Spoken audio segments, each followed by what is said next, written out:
नमस्कार, मैं कुसुम, आप देख रहे हैं खबर हरपन न्यूज। आइए रुक करते हैं आज की कुछ खास सुर्खियों की ओर। कोरोना कर्फ्यू के दौरान बाजार में खरीदारों तथा दुकानदारों की लग रही भीड़ की जानकारी जैसे ही तहसीलदार सर्वेश यादव को मिली तो उन्होंने पुलिस बल को लेकर मौके पर खुली मिली दुकानों के चालान करना शुरू कर दिए। कोरोना कर्फ्यू के दौरान बाजार में खरीदार तथा दुकानदारों की लग रही भीड़ की जानकारी जैसे ही तहसीलदार सर्वेश यादव को मिली तो उन्होंने पुलिस बल को लेकर मौके पर खुली मिली दुकानों के चालान करना शुरू कर दिए। बाजार में पुलिस प्रशासन तथा प्रशासनिक अधिकारियों की टीम को आते देख दुकानदारों ने अपनी अपनी दुकानों में खरीदारी कर रहे ग्राहकों को बाहर निकालकर तथा शटर बंद करना शुरू कर दिया और भागना शुरू कर दिया, जिससे बाजार में अफरा तफरी मच गई। जिलाधीश तथा एसपी द्वारा दी गई कोरोना गाइडलाइन का सख्ती से पालन करने के लिए तहसीलदार सर्वेश यादव के साथ पटवारी सुनील शर्मा तथा महिला एसआई पीयूष राठौर, एसआई बलवंत सिंह यादव, धीरज सिंह, निहाल सिंह, अरविंद शर्मा सहित पुलिसकर्मी भी बाजारों में लगातार भ्रमण कर नागरिकों को कोरोना गाइडलाइन का पालन करने की समझाइश देते रहे। सर, कोरोना महामारी को लेकर के आज आपका मामला में हुआ है, तो मैं शिवशंकर शिवरे खबर से जानना चाहता हूँ, क्या निर्देश दिए जा रहे हैं आपके द्वारा? कोरोना महामारी को देखते हुए हमारे द्वारा प्रशासन और पुलिस के द्वारा जी जॉइंट जो है भ्रमण किया जा रहा है जी। और यदि कोई मास्क पहने जी नहीं मिलेगा जी तो उसके ऊपर जो है 50 रुपये की पेनल्टी की जाएगी जी। और बिल्कुल भी मास्क नहीं हुआ तो 100 रुपये की कार्रवाई की जाएगी। और यदि कोई दुकान खुली हुई मिलती है तो उस पर 500 रुपये का जुर्माना किया जाएगा। उसके बाद भी उसके द्वारा रिपीट किया जाता है तो उस पर उसकी दुकान को 24 घंटे के लिए बंद किया जाएगा। और अगेन थर्ड टाइम में यदि वो कमिट करता है ये सेम ऑफेंस तो उसकी दुकान को 7 दिन के लिए बंद किया जाएगा और सिविल खुली जेल में भी भेजने की कार्रवाई की जाएगी यदि निरंतर ये अपराध रखते हैं तो। सर, देखा जाता है कि बामों की सब्जी मंडी वाले काफ़ी लोग परेशान हैं, उनके लिए कोई व्यवस्थित जगह नहीं है, तो क्या व्यवस्था की गई? सब्जी मंडी, दूध की दुकानें के लिए क्या ऑर्डर जारी किए गए? नहीं, सब्जी मंडी तो बंद रहेगी क्योंकि वहाँ पर भीड़ होने की प्रबल संभावना रहती है। तो सब्जी, दूध और किराना इनका डिस्ट्रीब्यूशन सीएमओ साहब के माध्यम से जी वेंडरों के माध्यम से थानों में कराया जाएगा जी, ताकि भीड़ सब्जी मंडी में इकट्ठी ना हो सके। कोरोना मरीजों की संख्या बढ़ने के साथ ही ऑक्सीजन की डिमांड भी बढ़ गई है। इसके साथ ही ऑक्सीजन सिलेंडर की कालाबाजारी करने वाले भी सक्रिय हो गए हैं। ग्वालियर जिला अंतर्गत डबरा में शहर की शिक्षक कॉलोनी के एक मकान में ऑक्सीजन की सप्लाई होती पकड़ी गई है। मौके पर ऑक्सीजन से भरे 21 सिलेंडर जब्त किए गए हैं। ऑक्सीजन की डिमांड बढ़ने के साथ ही कालाबाजारी करने वालों पर पुलिस ने कार्रवाई शुरू कर दी है। पुलिस को जब डबरा के एक कमरे से ऑक्सीजन सप्लाई होने की सूचना मिली तो एसडीएम प्रदीप शर्मा, एसएसपी जयराज कुबे, तहसीलदार सीताराम वर्मा, टीआई विनायक शुक्ला मौके पर पहुंचे, जहां शांति इंटरप्राइजेज फर्म के नाम पर एक कमरे में 116 सिलेंडर पाए गए, जिसमें 15 फुल और 6 आधे भरे मिले हैं। प्रशासन एवं पुलिस अधिकारियों ने सभी सिलेंडरों को जब्त कर लिया है। ऑक्सीजन गैस सिलेंडर की सप्लाई करने वाले चेतन गुप्ता पुत्र आरडी गुप्ता का कहना है कि उनके पास इंडस्ट्रियल ऑक्सीजन सप्लाई की जाती है। सप्लाई बंद होने के कारण वो यहां से सप्लाई कर रहा था। खास बात यह है कि चेतन गुप्ता के परिवार में 2 लोग कोरोना संक्रमित बताए गए हैं। इसके बाद भी उनके परिवार के लोगों द्वारा ऑक्सीजन की सप्लाई की जा रही थी। प्रशासन के अधिकारियों ने मौके पर पंचनामा बनाकर सभी सिलेंडरों को जब्त कर लिया है और संबंधित मामले की जांच पड़ताल कराई जा रही है। ग्वालियर के बौड़ापुर थाना के अंतर्गत मेवाती मोहल्ले में रहने वाले कुछ लोगों ने गोले के मंदिर निवासी सूरज जाटव के प्लॉट पर कब्जा करने का प्रयास किया है और उसके साथ मारपीट भी की गई है। इस संबंध में सूरज ने थाने में आवेदन दे दिया है। दरअसल नारायण बिहार कॉलोनी गोले के मंदिर निवासी सूरज जाटव 2 माह के लिए अपने गाँव गए हुए थे। जब वे गाँव से वापस लौटे तो अकबरपुर मेवाती मोहल्ले स्थित अपने प्लॉट पर गए, जहां पहुंचने पर उनके प्लॉट पर निर्माण कार्य चलता मिला। जिसके बाद उन्होंने इसकी शिकायत की तो कब्जा करने वाले शाहरुख, अरवाज, रफीज, फैमिली खान ने उनके साथ मारपीट कर दी, जिसे डायल 100 ने पहुंचकर बचाया। थाने में इस मामले में सिर्फ आवेदन लेकर उसे वापस भेज दिया गया था। सूरज ने यह प्लॉट खातून खान से खरीदा था। देखिए हमारे संवाददाता की सूरज जाटव और प्लॉट विक्रेता से यह बातचीत। और मैं खातून भाई की लड़की हूँ। मेरी माँ ने इस सूरज भाई को बेचा था प्लॉट 5 साल पहले और इनको कब्जा भी दे दिया था। ये उसमें रह भी रहे थे। 2 महीने के लिए गांव चले गए। गांव से लौट कर आए, उस ज़मीन पे हमारे नाना के दामाद हैं, छोटे नाना के, उन्होंने कब्जा कर लिया और इसकी मारपीट की। जब ये घर आए तो मेरे से कहा इनने, तो मेरी माँ तो 2 महीने पहले कोरोना काल में ख़त्म हो गई हैं।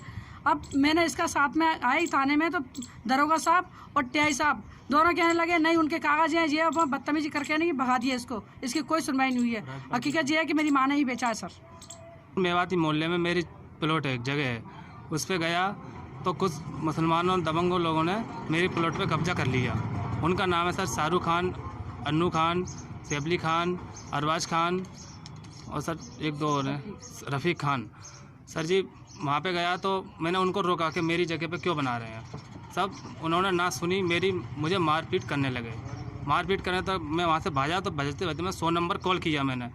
जब तक 100 नंबर कॉल किया तब तक बीच चौराहे पर उन्होंने मुझे पकड़ के मारने लगे। जब तक 100 नंबर आई, 100 नंबर ने मुझे आकर बचाया। मैंने सर 100 नंबर से बचाया। 100 नंबर मुझे थाने ले गई थी, थाने ले गई 100 नंबर। तो वहाँ पे मुझे एसपी साहब, टीआई साहब और दरोगा जी ने मेरी कोई एफआईआर नहीं की, मुझे वहाँ से भगा दिया। जबकि ये पता है कि सीएम साहब शिवराज सिंह चौहान जी का कहना है कि 100 नंबर आती है तो तुरंत एफआईआर की जाए, लेकिन उन्होंने ना सुनी। तो सर वहाँ से मैं वापस आ गया, उन्होंने किसी ने नहीं सुनी। वहाँ से वापस आया तो मैं वहाँ पे गया खातून बाई की तरह, जो मैंने उनसे जगह खरीदी थी। वहाँ गया तो कोरोना काल में ख़त्म हो चुकी। फिर उनकी लड़की थी भूरी बाई, उनसे बात की तो उन्हें लेकर गया फिर मैं साथ। उन्होंने बोला कि इसकी जगह पे कब्जा क्यों कर रहे हो, तब भी उनके सामने मुझे मारने लगे थे सर। कौन है भूरी बाई? भूरी बाई सर उनकी लड़की हैं, ये हैं सर भूरी बाई। तो सर उसके बाद मैंने आवेदन दिया था एसपी साहब को, आईजी साहब को और टीआई साहब थाने में, लेकिन अब तक सर कोई एफआईआर ना कब्जा और कोई दिक्कत नहीं। अब तक 181 बार कॉल किया, लेकिन सर मेरी कोई सुनवाई नहीं हो रही है। और जब जा रहा हूँ जब मेरी मारपीट कर रहे हैं सर। शहर में कोरोना संक्रमण बढ़ने के साथ ही मरीजों को तमाम तरह की परेशानियों से जूझना पड़ रहा है। सबसे ज़्यादा गंभीर मरीज ऑक्सीजन और रेमडेसिविर इंजेक्शन के कारण नाजुक स्थिति में पहुंचते जा रहे हैं। शहर में कोरोना संक्रमण बढ़ने के साथ ही मरीजों को तमाम तरह की परेशानियों से जूझना पड़ रहा है। सबसे ज़्यादा गंभीर मरीज ऑक्सीजन और रेमडेसिविर इंजेक्शन के कारण नाजुक स्थिति में पहुँचते जा रहे हैं। शुक्रवार और शनिवार को ऑक्सीजन की कमी के चलते कई अस्पतालों में स्थिति गंभीर हो गई है।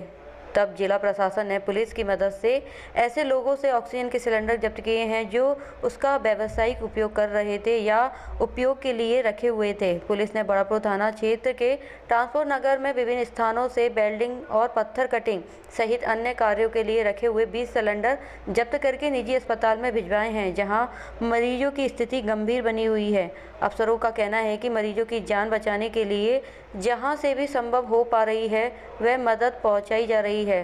कुछ और टैंकर रास्ते में ही, लेकिन उन्हें ग्वालियर पहुंचाने में समय लग सकता है। नागपुर से एक ऑक्सीजन का टैंकर शनिवार सुबह ही ग्वालियर पहुंचाया है, लेकिन उसमें मौजूद ऑक्सीजन गैस सभी अस्पतालों में आपूर्ति कर देगी, इसकी संभावना बेहद कम है। इसलिए पुलिस वैकल्पिक व्यवस्था पर फोकस कर रही है ताकि गंभीर रूप से बीमार मरीजों को समय पर ऑक्सीजन गैस मिल सके। कार्रवाई की गई है, कौन से सिलेंडर पकड़े गए हैं, किस काम में आते हैं? एक्चुअली सिलेंडर अभी ग्वालियर में ऑक्सीजन की भारी कमी है और एसपी साहब ने हमको निर्देशित किया था कि आप ट्रांसपोर्ट नगर से जो एक दो सिलेंडर लोग अपने व्यक्तिगत काम के लिए रखे हुए हैं उनसे लेकर के वो तत्काल अस्पतालों में पहुंचाओ। इस आधार पर मैंने ट्रांसपोर्ट नगर के जो लोग काम करते हैं, जो अपने कटिंग का काम करते हैं, कुछ काम करते हैं, उनसे लेकर के और एक दो सिलेंडर अरेंज किए हैं और ये जहाँ ज़्यादा जरूरत पड़ रही है वहाँ हॉस्पिटलों में पहुँचा रहे हैं।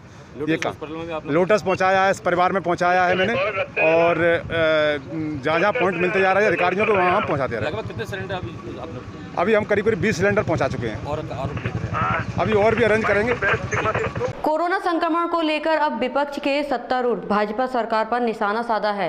स्वास्थ्य सेवाओं में निरंतर हो रही गिरावट के मद्देनजर पूर्व के कांग्रेस विधायक सतीश सिकरवार ने मुख्यमंत्री से आग्रह किया है कि वह कोरोना संक्रमित मरीजों के इलाज के लिए यथासंभव मदद उपलब्ध कराएं। कोरोना संक्रमण को लेकर अब विपक्ष के सत्तारूढ़ भाजपा सरकार पर निशाना साधा है। स्वास्थ्य सेवाओं में निरंतर हो रही गिरावट के मद्देनजर पूर्व के कांग्रेस विधायक सतीश सिकरवार ने मुख्यमंत्री से आग्रह किया है कि वह कोरोना संक्रमित मरीजों के इलाज के लिए यथासंभव मदद उपलब्ध कराएं। ग्वालियर में इन दिनों कोरोना संक्रमित मरीजों की स्थिति बद से बदहत्तर होती जा रही है। उन्होंने कहा है कि बीजेपी के ही वरिष्ठ नेता राजकुमार बंसल ऑक्सीजन के अभाव में शुक्रवार की रात दम तोड़ दिया। इसी तरह सरकारी और निजी अस्पतालों में कोरोना वायरस से पीड़ित मरीजों की स्थिति ऑक्सीजन के अभाव में खराब होती जा रही है। प्रशासन के अधिकारी मरीजों के परिजनों को सिर्फ आश्वासन देने के अलावा कुछ नहीं कर पा रहे हैं। इसलिए सरकार अपने अफसरों को निर्देशित करे कि वह हर हाल में जरूरी दवाएं, ऑक्सीजन और उपकरण लोगों तक मुहैया कराएं। उन्होंने बताया कि शुक्रवार की रात 5 अस्पतालों में ऑक्सीजन की कमी के चलते प्रबंधन ने मरीजों के परिजनों से उन्हें शिफ्ट करने का आग्रह किया। अस्पताल प्रबंधक भी मरीजों की स्थिति को लेकर भारी दबाव में हैं। श्री पारसनाथ दिगंबर जैन मंदिर लालपुरा में प्रवास कर रहे जैन धर्माचार्य श्री 108 विराग सागर महाराज जी के सत्संग ने सानिध्य में 25 अप्रैल दिन रविवार को श्री महावीर जयंती महोत्सव मनाया जाएगा। इस वर्ष कोरोना महामारी के प्रकोप के चलते आचार्य श्री खबर हरपर चैनल के जिला संवाददाता अभिनंदन जैन ने बातचीत की। श्री पारसनाथ दिगंबर जैन मंदिर लालपुरा के प्रवास कर रहे जैन धर्माचार्य श्री 108 विराग सागर महाराज जी के सत्संग के सानिध्य में 25 अप्रैल दिन रविवार को श्री महावीर जयंती महोत्सव मनाया जाएगा। इस वर्ष कोरोना महामारी के प्रकोप के चलते आचार्य श्री खबर हरपर चैनल के जिला संवाददाता अभिनंदन जैन ने बातचीत की और बताया कि नए तरीके से इस महोत्सव को मनाने का निर्देश दिया गया है। इसमें प्रातःकाल आचार्य श्री के मुखारविंद से विशेष शांति धारा की जाएगी, जिसे अधिक मात्रा श्रद्धालुगण अपने घर पर बैठकर ही मोबाइल पर विरागवाणी यूट्यूब चैनल के माध्यम से देख सकते हैं। आचार्य श्री ने कहा कि छुओ ना छूने दो, जियो और जीने दो, यह जैन धर्म का नारा है। मध्य प्रदेश शासन अतिथि मेडिटेशन गुरु मुनि श्री 108 विहार संत सागर महाराज के निर्देशन में सभी अपने घरों में प्रातःकाल पंचरंगा झंडा लगाएंगे। शामकाल की बेला में सभी साधर्मी जन अपने घरों की छतों पर जाकर भगवान महावीर स्वामी की मंगलमय आरती दीपमालिका करेंगे। आचार्य श्री ने सभी इटावा वासियों से कहा है कि शासन प्रशासन के सभी आदेशों का पालन करें। जैन समाज के लिए आप क्या संदेश देना चाहते हैं? इस परिस्थिति में कैसे मनाया जाए जो कोरोना काल है इसमें? भगवान तीर्थंकर महावीर स्वामी की 2620वें नंबर की हम सब इस वर्ष महावीर जयंती मनाएंगे, लेकिन हर्ष और खुशी के साथ मनाएंगे। समस्या वर्तमान की कुछ ऐसी है, कोरोना काल है और सारे देश में, सारे राष्ट्र, सारे विश्व में महामारी ने बड़ा विकराल रूप लिया है। जब हम रोज़ रोज़ नए नए समाचार लोगों के मुख से सुनते हैं तो लगता है कि बहुत अधिक प्राणियों के लिए संकट का स्थान बना हुआ है, देश के लिए, राष्ट्र के लिए संकट का स्थान बना हुआ है। ऐसी परिस्थिति में हम सब भगवान की भक्ति भी करेंगे, लेकिन अपने अपने स्वास्थ्य और अपनी अपनी मर्यादा के साथ करेंगे। हम इस तरह से भी मना सकते हैं भगवान की भक्ति, अपने अपने घरों से मना सकते हैं। सीमित रूप में जिस प्रकार से जो भी व्यवस्था शासन प्रशासन की ओर से रखी गई है, मंदिरों से की जाएगी। मंदिरों में अभी इस वर्ष हम लोगों ने पिछले साल की तरह इस वर्ष भी सिस्टम बना करके रखा, सबको संदेश दिया है कि आपको अपने अपने घरों में रहना है।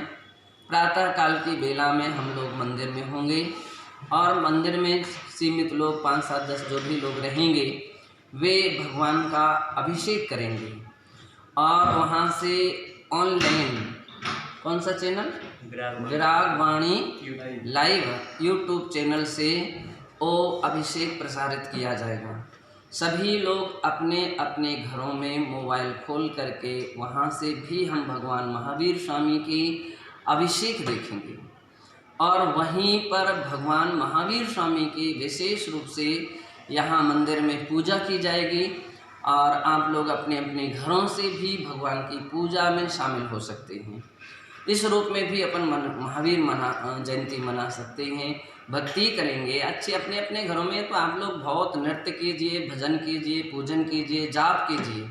भगवान महावीर स्वामी संबंधी जो भी ग्रंथ हैं, पुराण हैं, वर्धमान चरित, महावीर चरित का पाठ कीजिए और संध्या काल में यहाँ पर महावीर भगवान से जुड़ा हुआ महान विशेषता ये रहेगी कि आरती अपन लोग करेंगे और ये आरती भी इस वर्ष भी पिछले वर्ष की तरह, पिछले साल हम लोगों ने भिंड में मनाई थी, इस वर्ष इटावा में मनाई जाएगी।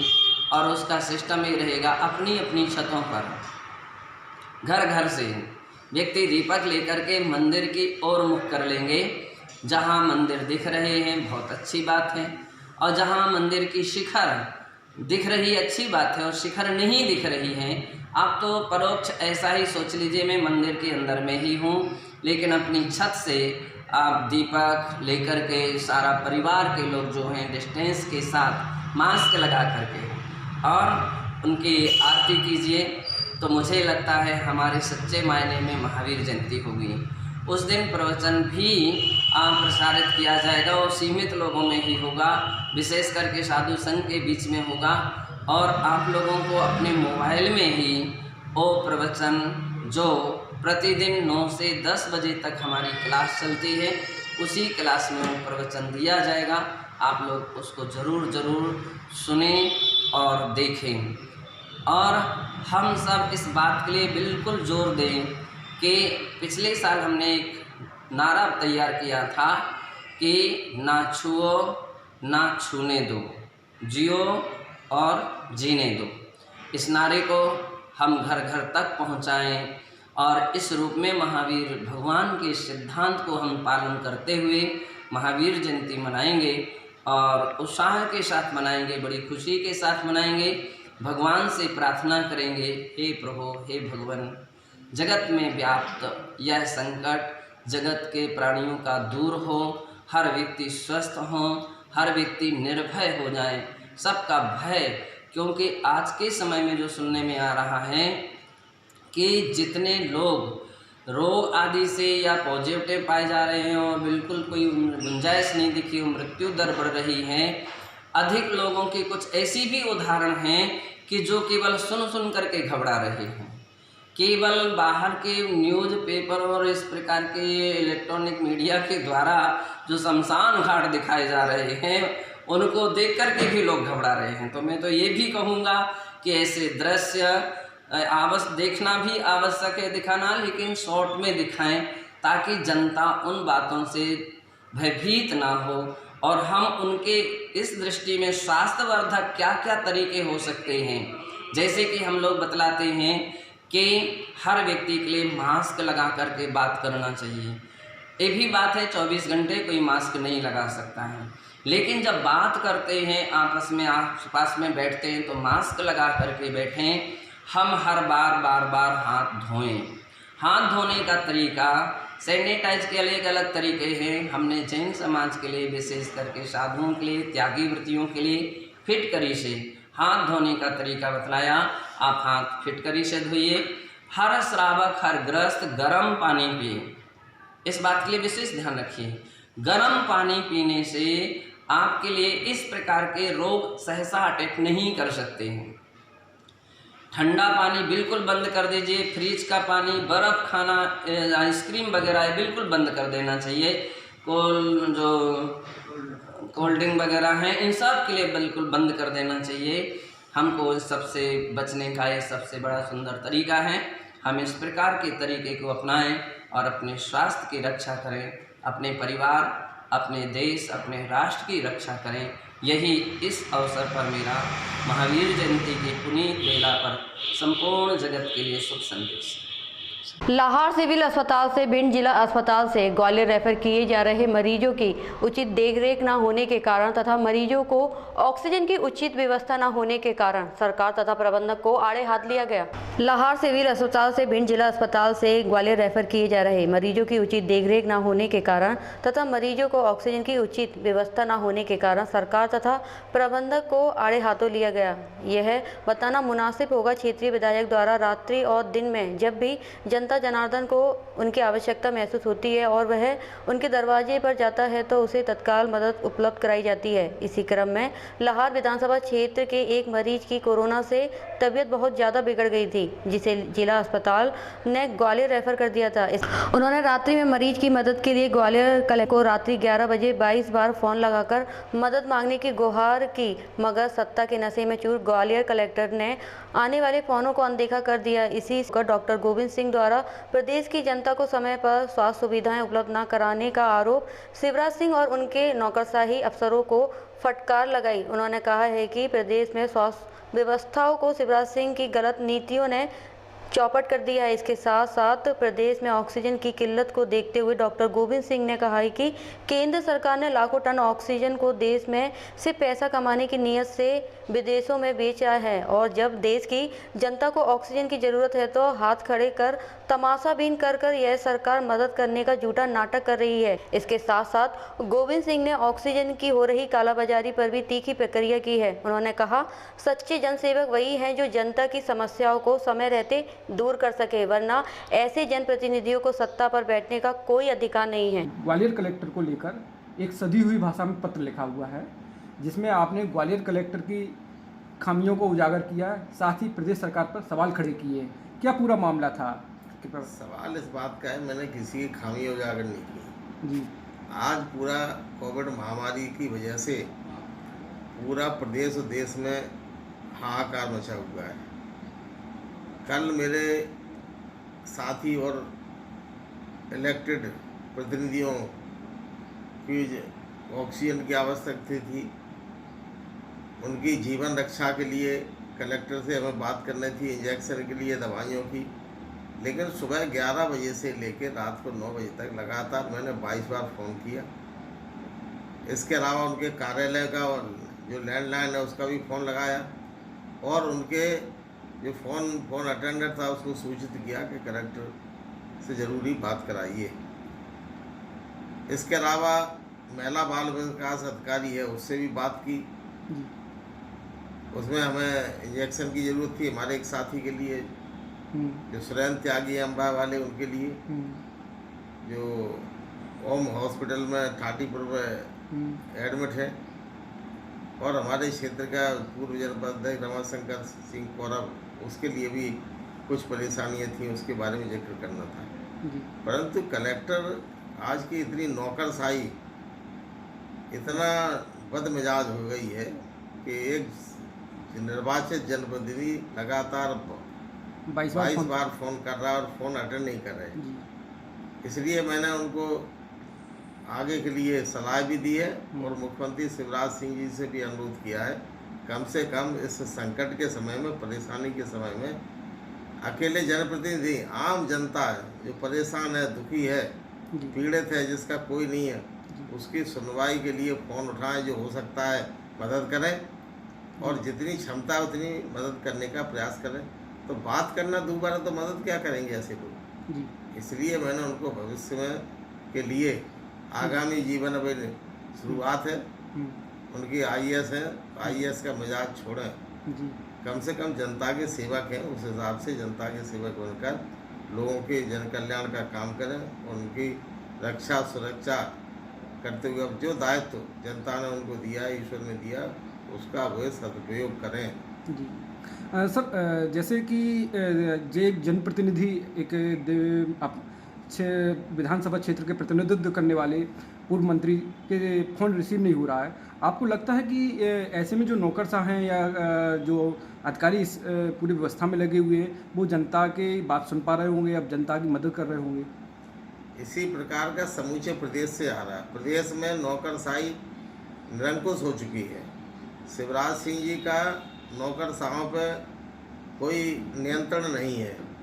जबलपुर में भी तमाम डॉक्टर लोगों को लोग तड़प रहे हैं, उनसे बात करने के लिए फ़ोन अटेंड नहीं कर रहे, फ़ोन लगातार घंटियाँ जा रही हैं लेकिन फ़ोन नहीं उठाते। ये शिवराज सिंह ने नई संस्कृति पैदा की है, नौकरशाहों को आज़ाद करके, निरंकुश बनाकर, और इस तरह का प्रजातंत्र में ये बहुत दिन तक नहीं चलने वाला। इसलिए इस पर नियंत्रण रखें, चाहे जनप्रतिनिधि हो, नौकरशाह हो, सब अपनी अपनी सीमाओं में अपने दायित्व का निर्वहन करें।